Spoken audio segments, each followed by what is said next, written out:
In Consumer Matters, we're celebrating National Pie Day with the pizza pie. Why not? With the pizza pie, our Christina Tatro joins us live from Mamma Mia's Pizza in the Tower District. Christina, good morning.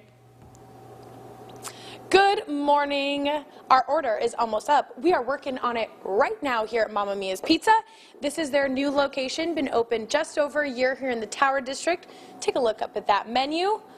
There are a lot of pie options up there, let me tell you. Now, I know you may be thinking about sweet pie, and yes, that's great. But before you have any sweets, you obviously have to have your lunch or dinner, and it's Pie Day all day. Therefore, every meal you should be eating should revolve around pie, right? Well, I'm here with the owner, Mike Denuzzo. Mike, thanks for letting us be a little cheesy this morning. I like that. So, okay, you guys here are obviously known for your pizza. Now, what's the specialty behind Mamma Mia's? Well, everything's homemade. You know, my dad's owned the business for 30 years, and we just take a lot of pride in everything we do, and our menu is constantly growing. So there's something to offer everybody. I was going to start with this Chicago-style pizza, but we do thin crust, we do gluten-free. We do crusts of all shapes and sizes, pretty much. Heart shape on Valentine's, of course, as well. And that's we'll be ready for that. That's coming up. Yeah, of course. And then also, so when it comes to the perfect pie, what should that include? Well, I like lots of sauce myself, and I know everyone likes their pizzas quick, but I like to cook them slow. Of course, not to burn any of the toppings, and just to cook it to perfection always. Let's see how we go ahead and make one of these. Definitely. It's the Chicago-style deep dish, right? Yes.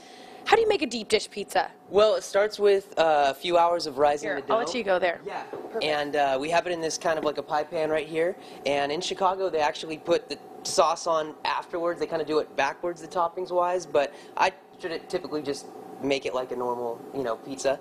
But if the customer requests, we do any sort of customer request there is. So first, start with the sauce, just to keep it simple. Now, how much sauce are we putting on one of these bad boys? Sauce, I've been doing this my whole life, so I eyeball it, but we do have certain measurements, but I usually do 1 spoonful. Okay. And then sauce, typically not to the edge, just to save some crust. Now, do you like more crust or less crust, thick crust, thin crust? Well, I like, for some reason, the sauce will burn if you put it to the edge. So I don't do the sauce to the edge, but I'm not a big crust guy, so I like to put the cheese and the toppings all the way to the edge. The good stuff. Yeah. Okay, here it goes. And again, the cheese. This is me eyeballing everything because I could just feel it, but Can I jump in there and grab a little cheese? Yeah, please. I want everyone to know I washed my hands before this, so. She did. Just a preface. Oh, that's a clump. I'm not. That is. You kind of got to break it up. Okay. All right. We shred our cheese, fresh pretty much every day, or if not every other day. Man. And then how much cheese? I mean, should you put on a normal pizza? I don't think there's a limit to it, so I think you should keep going. I like that. All right, this is going to be a very cheesy pizza.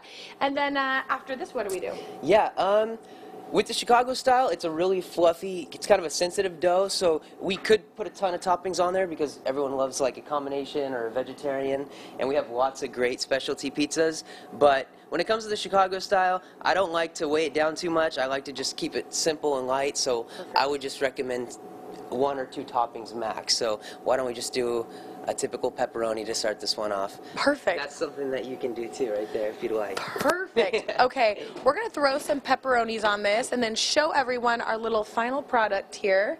And awesome. Then in between our live shots, we're going to be throwing this in the oven. So let's show it off. Yes. Will you show this to the camera? Yeah, definitely. This one, I'm going to let this one cook for 15 to 20 minutes. Like I said, just a slow, the slower you cook it too, the more it might have an opportunity to rise some more in the oven as well. So perfect. We're going to put this bad boy in the oven, so go ahead and stay with us so you can see the final product here at Mamma Mia's.